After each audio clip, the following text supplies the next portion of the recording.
बुद्धकालीन स्त्रिया. भिक्षुणी काश्यप माता. काश्यप माता ही राजगृहातील श्रेष्ठ धनिकाची मुलगी होती. लहानपणापासूनच ती तथागत बुद्धाच्या उपदेशाने प्रभावित झाली होती. परंतु तिचे आईवडील तिला विरोध करीत होते. तिची इच्छा होती की परिव्रजित व्हावे, तथागताच्या धम्म प्रचारात जावे, भिक्षुणी संघात जावे, पण तिला माता पित्याची परवानगी मिळाली नाही. काश्यप माताचा विवाह तेथील धनिकाशी झाला होता.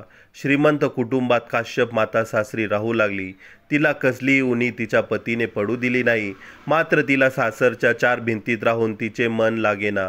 परिव्रजा घेण्याचा तिचा विचार तिने सोडला नव्हता. राहून राहून हा विचार तिला येत होता. काश्यप मातेचा पती तिच्यावर फार प्रेम करीत असे. तिच्यावर त्याचा फार जीव असे, म्हणून तो पत्नीची प्रत्येक इच्छा पूर्ण करीत होता. त्यातच तो मग्न राहून तिला खूप समाधानी ठेवण्यातच धन्यता मानित होता. एके दिवशी तिने आपल्या पतीला परिव्रजा घेण्यासाठी परवानगी मागितली. तो आपल्या आवडत्या पत्नीला नाराज करू शकत नव्हता. त्याने तिला अनुज्ञा देऊन मोठ्या उत्साहाने तिची परिव्रजा संपन्न केली. दुर्दैवाने देवदत्ताच्या पक्षातील भिक्षुणीच्या समवेत प्रवर्जित झालेली होती, याचे तिला ज्ञान नव्हते. ती भिक्षुणी म्हणून त्यांच्यात राहू लागली. काश्यप मातास परिव्रजेच्या काही दिवसानंतर तिला आई होण्याची लक्षणे दिसू लागली. सर्व भिक्षुणीमध्ये कुजबूज सुरू झाली. ती एका दुसरीच्या कानात कुजबुजू लागल्या आणि काश्यप मातेला गरोदर राहण्याचे कारण विचारले. बहीण, हे बाळ कोणाचे आहे? तू गरोदर आहेस ते खरे आहे का? व असे असेल तर हे बाळ कोणाचे आहे? त्यावर काश्यप माता म्हणाली, मी कुलोक्षित नाही, माझे श्रील भ्रष्ट नाही, पण मला आठवत नाही. यावर भिक्षुणी विश्वास ठेवण्यात तयार नव्हत्या. या बाबीची खबर देवदत्त यांना दिली. देवदत्तने तिला व्याभिचारी समजून बदनामी टाळण्यासाठी गर्भासहित जीवेच मारण्याचे ठरविले. हे ऐकून काश्यप माता, एक निर्दोष भिक्षुणी, भीतीने थरथर कापू लागली. आपल्या हितचिंतक भिक्षुणीस याचना करू लागली, हा मला विचारपूस न करता जीवेस मारू इच्छित आहे, तरी मला तथागत बुद्धाकडे घेऊन चला, माझा निर्णय रास्त होईल. तथागत बुद्ध जेतवन येथील विहारात राहत होते. त्यांना तिची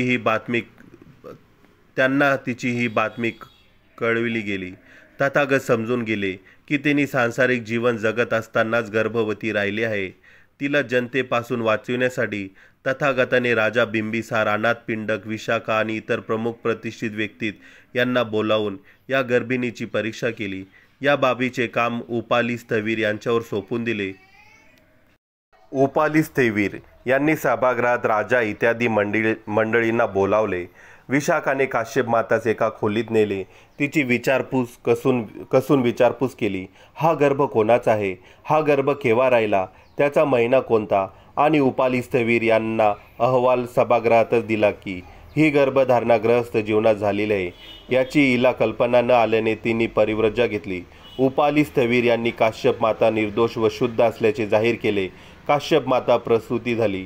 मुलगा झाला. राजा बिंबिसार यांनी त्यास राजमहलात दासीकडे ठेवून दिला. माता पुत्राचा विरह झाला. कुमार काश्यप 7 वर्षाचा झाल्यावर आई कोणती, आई कुठे आहे विचारू लागला. काश्यप मातेने मुलाला सोबत ठेवले नसल्याने त्याची ताटाटूट झाल्याने दुःखी होती. राजा बिंबिसारने कुमार काश्यप यास कुमार अवस्थेत परिव्रजा दिली. कुमार काश्यप यांनी तथागताच्या उपदेशाने अहर्त पद प्राप्त केले. काश्यप माता आपल्या मुलाला जवळ ठेवू न शकल्याने तिने त्याला 12 वर्ष न पाहिल्याने दुःखाने अश्रू ढाळीत होती. पुत्रविरहाने ती दुःख नष्ट करू शकली नव्हती. एके दिवशी कुमार काश्यप रस्त्याने गावात भिक्षा मागत असताना दिसला. तिला पुत्रप्रेम आवरेना. ती बाळा बाळा म्हणत त्याला पकडण्यासाठी, त्याला मायेने मिठी मारण्यासाठी त्याच्या मागे पळत सुटली. पळता पळता ती अडखळून खाली पडली. तिला पाना फुटला व तिचे वस्त्र दुधाच्या धाराने भिजून गेले होते. शेवटी तिने त्यास पकडले, त्यास प्रेमाने गोजारले. तिचे मन शांत झाले. आईचे प्रेम जगात अतूट असते. कुमार काश्यपने विचार केला की माझ्या आईचे माझ्यावरील प्रेम हाच तिच्या अहर्त प्राप्तीसाठी मोठा अडथळा होऊन बसला आहे. जर मी तिला मिठी मारली, गोड बोललो तर या योगे विनाश होईल.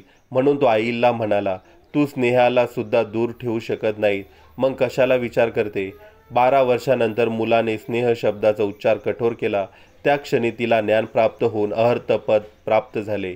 पुढे ती मोठी भिक्षुणी झाली. तिने संपूर्ण आयुष्य धम्म प्रचार प्रसार या कामी व्यतीत केले. नमो बुद्धाय.